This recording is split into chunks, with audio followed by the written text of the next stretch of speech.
Olá a todos. Bom, vamos falar um pouquinho mais sobre idades. E para isso nós vamos falar um pouquinho sobre carvão. É muito interessante. Eu vou apresentar o trabalho de 3 pesquisadores para mostrar que as idades que a geologia mostra em geral estão superestimadas. Acredita-se que um fator de pelo menos 10 mil. Para começar, eu vou descrever aqui rapidamente os resultados do trabalho do professor Robert Gentry. Ele fez análise de madeiras carbonizadas de minas de urânio no Platô do Colorado e em Utah. O resultado dele é muito interessante e foi publicado na revista Science, que é uma das melhores revistas do mundo, né? Ele utilizou essas madeiras carbonizadas, cujas idades foram determinadas pelos geólogos em torno de 140 milhões de anos. Tá? E os resultados dele, para essas madeiras datadas em 140 milhões de anos, foi publicado no dia 15 de outubro de 1976 na revista Science. Ele diz o seguinte: tais valores extraordinários relativos à proporção de urânio-chumbo encontrados nessa madeira admitem a possibilidade de que tanto a infiltração de urânio quanto a carbonização ocorreram ao longo dos últimos milhares de anos, e não milhões de anos. Ou seja, ele disse basicamente que o carvão se forma rapidamente se comparado com o modelo geológico tradicional. E aí vem a pergunta. Ele mostrou isso de uma forma bem estruturada, não rapidamente que nem eu estou fazendo aqui. O artigo é de uma das revistas mais importantes do mundo, então tem que ter resultado bom para publicar lá. E qual que foi a reação da comunidade geológica internacional? Silêncio. É melhor ninguém falar nada, porque está difícil de refutar. Não é verdade? Bom, então, no dia 27 de janeiro de 1977, o professor Robert Gentry recebeu uma carta do professor Rafael Kasman, da Universidade de Louisiana, dizendo que a comunidade geológica precisava de um pouco mais de tempo para rever a escala geológica. Bom, meses depois, já que tinha um silêncio na comunidade científica, o professor Rafael Kasman preparou um simpósio chamado Já Era Tempo, 4,5 bilhões de anos, com uma interrogação enorme no final. Os resultados do simpósio foram publicados no exemplar de setembro de 1978, na revista GeoTimes. E ele disse o seguinte, nessa revista, tá na publicação: apesar dos depósitos de onde a madeira carbonizada tenham sido considerados como sendo da era Cretácea e possivelmente das eras Jurássica e Triássica, a proporção entre urânio 238 e chumbo 206 deveria ser baixa. Ao invés disso, foram encontrados halos com proporções de urânio e chumbo que variavam de 2.200 a 64.000. Se as proporções de isótopos forem usadas como base para o estabelecimento da idade geológica, então as idades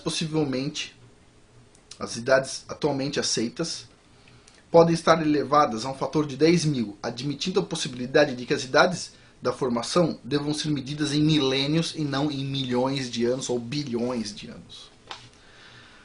Bom, tal informação permaneceu intacta desde 1976 até hoje e nenhuma pesquisa científica refutou essa informação na literatura desde então. Ou seja, ela é válida. Não tem nada que diga, não, existiu uma fraude, existiu um problema de medição, existiu alguma coisa. Não, ela está intacta até hoje. Só que a pergunta é, se ela está intacta até hoje numa revista tão importante, por que ninguém nem comenta essa informação num curso de geologia? Nem comentário pode ter. Bom, vamos lá. Em seguida eu vou falar sobre um trabalho muito interessante feito na bacia hidrográfica do rio Powder, no Wyoming e Montana, na mina Eagle Butte. Esse trabalho foi feito pelo professor James McClurg e foi publicado na revista Earth Magazine de maio de 1993. O título do trabalho é Carvão do rio Powder, Enigma Geológico, Dilema Ambiental. E tem algumas afirmações interessantes. Basicamente o que ele diz é o seguinte: a região onde tem esses depósitos de carvão tem centenas de quilômetros de extensão e 85 quilômetros de largura, com veios de carvão de até 65 metros. São veios enormes. Os geólogos acreditam que esse carvão foi depositado ao longo de milhões de anos, né, a madeira desse carvão demorou milhões de anos, e principalmente por uma quantidade tão grande de madeira, né, para formar veios de até 65 metros. Só que, adivinha, não tem contaminantes no carvão, não tem materiais indesejados no carvão. Ou seja, tenta explicar isso. O modelo geológico diz que demorou milhões de anos, mas mesmo passando água e lodo por cima do carvão nesses milhões e milhões de anos, não tem lodo lá em cima, não tem nenhuma poeirinha em cima do carvão, pô. Então, vamos lá. Como é que formou uma coisa tão sólida sem nenhum problema lá dentro, sem nenhum contaminante? E o que ele disse, o professor McGlurk, é que só tem uma explicação. Esse depósito foi formado rapidamente. O carvão é formado rapidamente. Mais um, segundo cientista dizendo que o carvão é formado rapidamente. Aí vem a pergunta, mas é possível provar que o carvão é formado rapidamente? E a resposta é sim. Foi publicado um artigo em duas revistas interessantes, eu vou falar sobre ele aqui, que diz o seguinte. Olha só.